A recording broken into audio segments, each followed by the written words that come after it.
नमस्कार.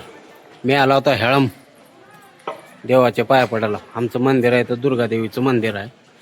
तिथं देवाचं दर्शन घेऊ, कारण की आपणाला जायचं आता पुण्याला. म्हणलं देवाचं दर्शन घेऊन जावं. जय बापा कर पिलू, जय बापा कर. चल.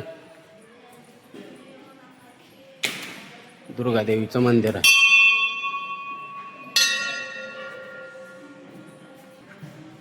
चांगलं कर. खाली बसून करावं, खाली बसून. हो का, आमच्या मुआतात जय हा कर, जय कर.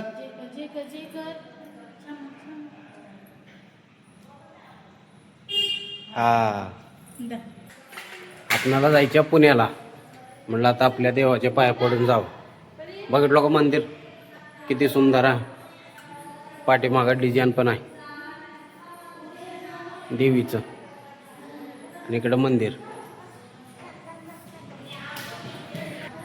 कार्यक्रम, भरपूर कार्यक्रम होतात. लग्न इथंच होतात. आणि 2 वर्षाला 3 वर्षाला एकदा जत्रा असते दुर्गादेवीचं. हेळम आठवण राहू द्या, 3 वर्षाला एकदा जत्रा राहते. मंदिरात एवढं मैदान आहे, भरपूर मैदान आहे. अहो, हे नारळ सोलायचं आहे. इकडं कूलर लावल्यात 2. वरी टेरेसवर पण भरपूर मैदान आहे. आता इथं लॉक लावलेला आहे, नंतर टेरेसवरला जागा दाखवलं असतं तुम्हाला.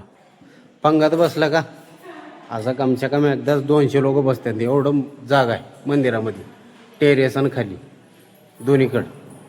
कमसे कम 150-200 लोक एकदाच जेवायला बसतात. एवढं मोठं पंगत बसते. आहे तसं मैदान भरपूर. मंदिर एकदम असं सुंदर. हो का, बाहेर ह्या ठिकाणी स्वयंपाक बनवतात. इकडं पाण्याचं सोय आहे. टाकी आहे मोठं, भरपूर पाणी राहते. बोर पण आहे. हो का, बाहेर वरी तारीख लिहिलेलं आहे. इथं कमान आहे, इथून एंट्री होती आपली. बघितलो का, दुर्गादेवीचं मंदिर आहे आमचं हेळममध्ये.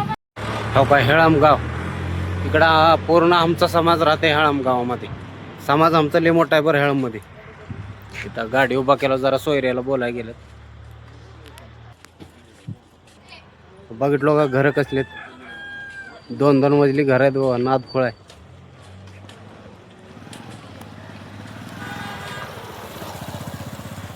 मामा थांबले तिथं.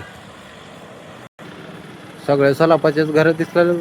बाबा बाबा,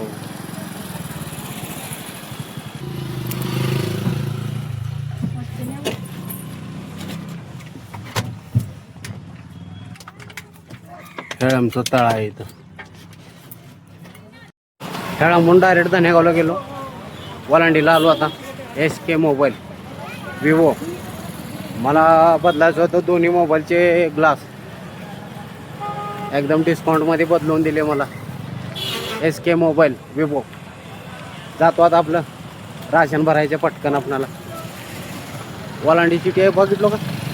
वलांडी सिटी म्हणतात त्याला. नादखोळा मार्केट जाम आहे पूर्ण वलांडीचं. हा, वलांडीसारखं मार्केट तुम्हाला कुठेच भेटणार नाही. अख्ख्या लातूर जिल्ह्यामध्ये नाव आहे वलांडीचं.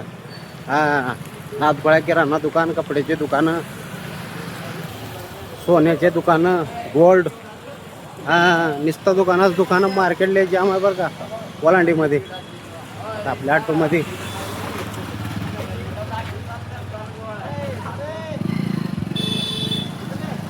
बघा, ओळखीची माणसं भेटले वलांडीमध्ये. लगेच ओळखी होतात माणसं बरं का. भरलो सामान ऑटोमध्ये. मला जायचं आता पुण्याला. बघा, पूर्ण सामान ऑटोमध्ये 5-5.5 हजार रुपयाचं किराणा आहे. बघा, 5.5 हजार रुपयाचं किराणा आहे. जेवारी आहे, लाह्याची पाकिटं, ते सगळं आईनं भरून दिलं बरं का. आपलं 1 रुपया पण लागलं नाही. 5.5 हजार रुपयाचं सामान भरून दिले आईनं.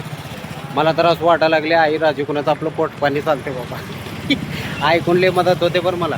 आता मी पुण्याला राहतो, असं जमत नाही म्हणून राशन भरून दिली 5.5 हजार रुपयाचं. नादखोळा यायचा.